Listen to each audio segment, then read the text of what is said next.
na década de 50, Leon Festinger resolveu estudar como nós lidamos com opostos, como nós lidamos com ideias contrárias, como nós harmonizamos nossos pensamentos, mesmo quando temos ideias e pensamentos diametralmente opostos. Para isso, ele desenvolveu a teoria da dissonância cognitiva. A dissonância cognitiva é aquele pensamento onde nós nos sentimos desconfortáveis em ter dois pensamentos contraditórios e nós simplesmente não abrimos mão desses pensamentos. É estranho, isso nos causa desconforto e nós não gostamos de desconforto, então nós procuramos harmonizar esses pensamentos, nem que seja forçando a barra. Então, por exemplo, ele resolveu fazer um teste em que ele botou duas pessoas para fazer um teste chato em que tinha que arrumar peças. E essas pessoas, obviamente, eram isoladas. O primeiro, na entrevista, a pessoa confirmou que o teste era muito chato, blá blá blá, pô, que troço chato é essa? Aí ele falou assim, bom, olha só, tem outras pessoas para fazer o teste e eu não queria que eles já entrassem achando que o teste era chato. Eu lhe dou $20 se você disser que o teste é legal. Para outra pessoa, ele disse assim, não, olha só, o teste, como é que você gostou do teste? E a minha moça lá disse que realmente o teste era muito chato, blá blá blá, tedioso. Ele disse assim, olha só, tem outras pessoas para fazer o teste e eu não queria que elas chegassem já com esse pensamento.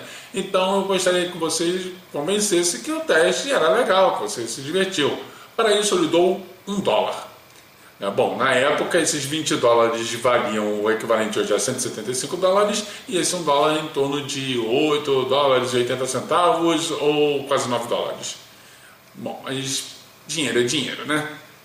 Aí vem a coisa interessante, porque o rapaz que ganhou os $20, ele estava muito mais confortável em mentir e dizer assim,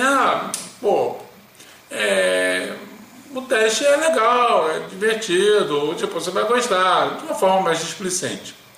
Já a moça, que ganhou $1, entrou em dissonância.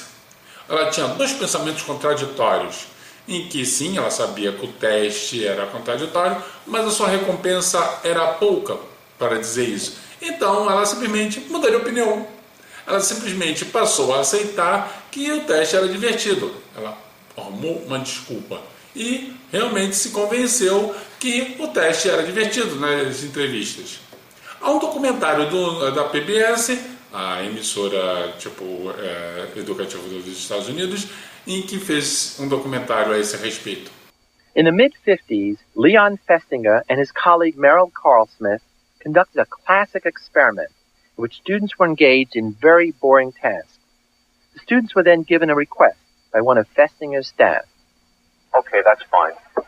Let me tell you now what we're actually studying here. It's the effect of preparatory mental set on performance. The rest of the subjects are prepared by being told that the experiment will be very interesting and enjoyable. In fact, lots of fun. Now I have a somewhat unusual request to make of you. The next subject is waiting right outside, but the fellow who ordinarily gives the spiel isn't here.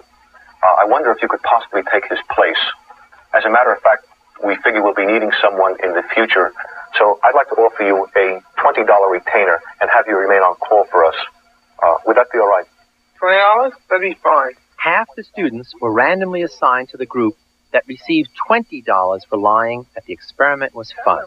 The other half were given only $1 for lying. Dollar as a sort of a retainer and have you remain on call with us. Would that be all right with you?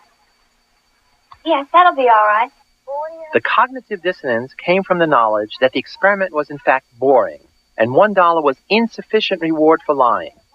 Many of the $1 subjects actually convinced themselves that the experiment was fun after they made their decision, to reduce the dissonance between their prior beliefs and their behavior. They came to believe a big lie for a small incentive. To a girlfriend of mine who participated in an experiment last week, and she said it was very tedious. Oh, I don't think that was the same experiment because this one wasn't boring at all.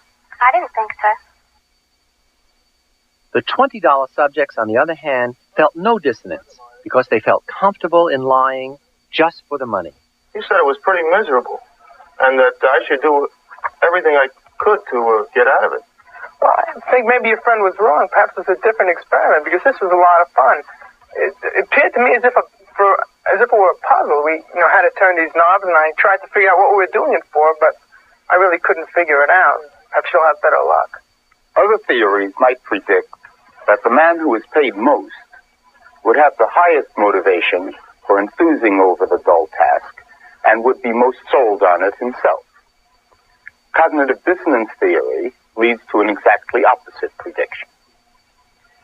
The man who is paid $20 knows that the task is dull, but he also knows that he had sufficient justification for saying that it wasn't. Did you enjoy working on the manual test? Well, it really wasn't too enjoyable. In fact, it was rather boring. How about the man who is paid $1? He knows the task is dull, but he has two discrepant thoughts. He also knows that he did not have sufficient justification for saying that it wasn't. For him, there is dissonance. Time after time, we have seen what follows. He reduces the dissonance by changing his opinion about the dullness of the task. Did you enjoy working on the manual task? Yes, I enjoyed it. Would you like to participate in such an experiment again? Yes, I think I would like to. Anytime there is insufficient reward, there will be dissonance. The general principle seems to be that people come to believe in and to love the things they have to suffer for. Bom, o que esse teste nos ensina? Que as pessoas buscam harmonia, consistência, equilíbrio, balanço, e elas precisam fabricar isso, mesmo quando não existem. Então, por exemplo, quando você tem pessoas com ideias contrárias, do tipo, eu sou um vegan e eu defendo os animais, e você pergunta, tá, e os insetos, lacraias, besouros, aqueles bichos nojentos, você tem um inseticida em casa, e aí, como fica? No instantinho ele procura algo para entrar em dissonância, ele precisa sair dessa dissonância, ele precisa justificar isso. Então ele começa a arrumar alguma desculpa do tipo, não, olha só, é que eles não são sencientes, eu só defendo os seres sencientes. Senciência que tem a capacidade de reconhecer a si mesmo. Tipo, mas lagartos também tem, bicho feio. Mas aí ele começa a alegar, não, mas alguns ratos trazem doenças, tá? E cães também, se você não tratar. Não, aí começa a desculpa e normalmente vem os xingamentos, porque ele não consegue ter um argumento para isso. Então, como é esse processo? Qualquer desconforto leva à dissonância. A pessoa precisa se sentir confortável. E quando você começa a fazer perguntas que a deixem desconfortável, ela tem que arrumar um subterfúgio. Ela tem que arrumar uma forma de alterar esses parâmetros de forma com que ela se convença.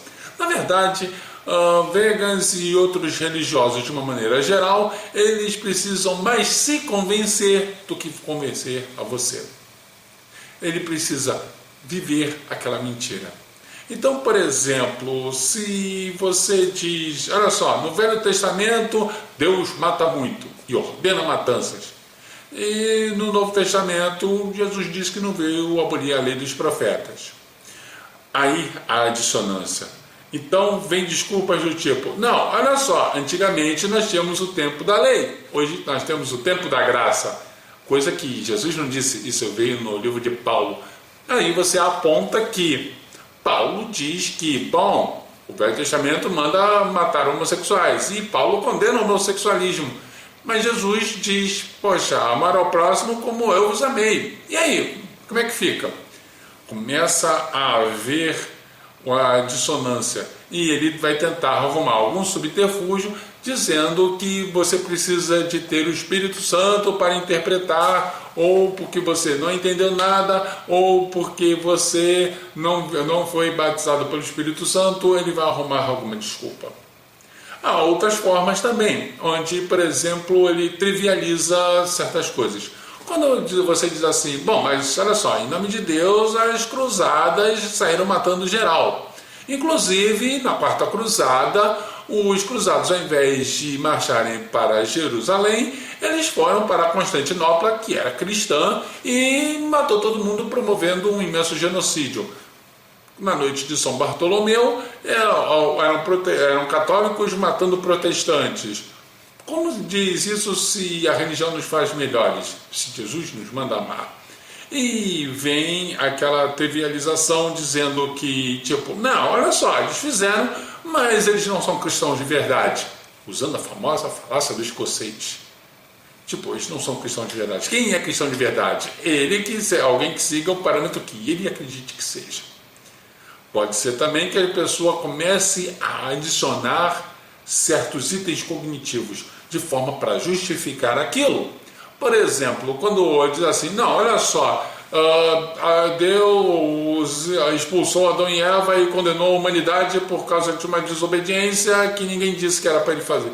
Diz assim, não, olha só, mas Deus avisou. Sim, mas Deus mentiu.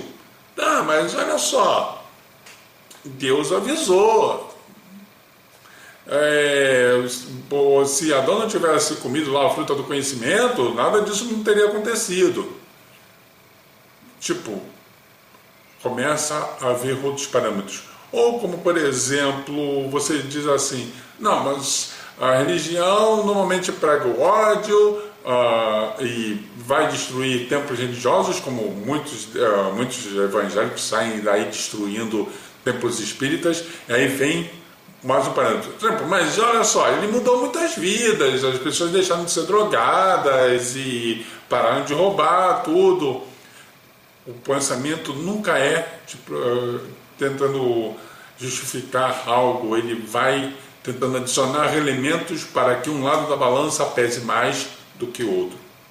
Também há aquela negação. Eu não acredito que fazem isso. O que volta àquela história do não são cristãos de verdade. Quando você, por exemplo, aponta, não, porque veganismo não tem sentido, quando você tirou os beagles lá do Instituto Real a guisa de proteger os animais.